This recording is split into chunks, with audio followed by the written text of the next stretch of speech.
স্বাগতম। আজকে আমি আপনাদেরকে দেখাবো বিলাতি ধনিয়া পাতা ভর্তা। প্রথমে একটি কড়াইতে আমি তেল দিয়ে দিচ্ছি। তেলটি গরম হয়ে গেলে এর মধ্যে আমি দিয়ে দেবো রসুনের কোয়াগুলো হালকা করে ভেজে নেব।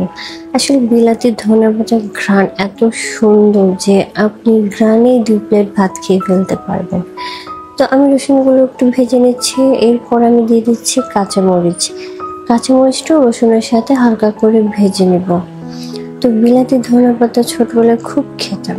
এর মধ্যে আমি দিয়ে দিচ্ছি পেঁয়াজ কেটে।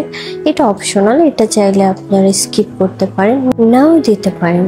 এরপর এগুলো সবগুলো একটু ভালোভাবে আমি ভেজে নিচ্ছি। ছোটবেলায় বিলাতি ধনিয়া পাতা হলে আমার আর কিছুই লাগতো না। ভর্তা পছন্দ করে না এমন মানুষ খুব কমই দেখা যায়।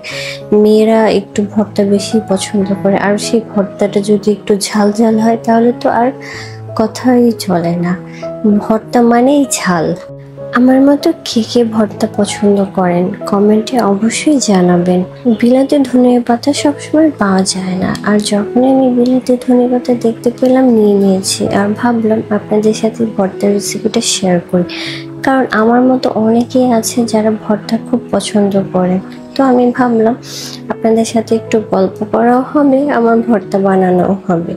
তো এগুলো একটু আমি হালকা হালকা করে ভেজে নিচ্ছি, কারণ এই ভাজাটা না ভেজে নিয়ে ভর্তা করলে খুব সুন্দর ঘ্রাণ আসে আর খেতেও খুব ভালো লাগে। তো আপনাদের কার কোন ভর্তা পছন্দ কমেন্টে অবশ্যই জানাবেন। তো আমার এটা দেখুন প্রায় ভাজা হয়ে আসছে। এর মধ্যে আমি বিলাতি ধনিয়া পাতাগুলো দিয়ে দিব। পাতাগুলো দিয়ে আমি এটাকে একটু ভালো করে নাড়াচাড়া দিব। আমি এটাও হালকা করে ভেজে নিব। আমার কাছে সবকিছু ভেজে নিয়ে ভর্তা করে এটা একটু বেশি মজা লাগে। তবে অনেকে আছে যারা শুধু রসুন আর মরিচটা ভেজে নেয় আর কাঁচা বিলাতি ধনিয়া পাতা ভর্তা করে, সেটাও একরকমের স্বাদ। ভাজাটার একরকম স্বাদ, কাঁচাটার একরকম স্বাদ, দুটাই খুবই মজা। এগুলো আমি খুব ভালোভাবে একটু ভেজে নিচ্ছি, কারণ আমার ভাজাটাই বেশি ভালো লাগে, তাই আমি এটা খুব ভালোভাবে ভেজে নিয়েছি। আপনারা চাইলে হালকাও ভাজতে পারেন। এটা ভাজা হয়ে গেলে আমি স্বাদ অনুযায়ী লবণ দিয়ে পাটায় বেটে নেব, কারণ হচ্ছে পাটায় বাটা ভর্তার স্বাদই আলাদা। এখন আপনারা চাইলে এটা ব্লেন্ডারও ব্লেন্ড করে নিতে পারেন, তবে আমি পাটায় বেটে নেব। সবগুলো ভাজা প্রায় হয়ে গিয়েছে। ভাজা হয়ে গেলে আপনারা আপনাদের স্বাদ অনুযায়ী লবণ দিয়ে ব্লেন্ডারে ব্লেন্ড করে নিতে পারেন, আবার চাইলে পাটায় বেটে নিতে পারেন। আমার ভর্তা রেডি হয়ে গিয়েছে।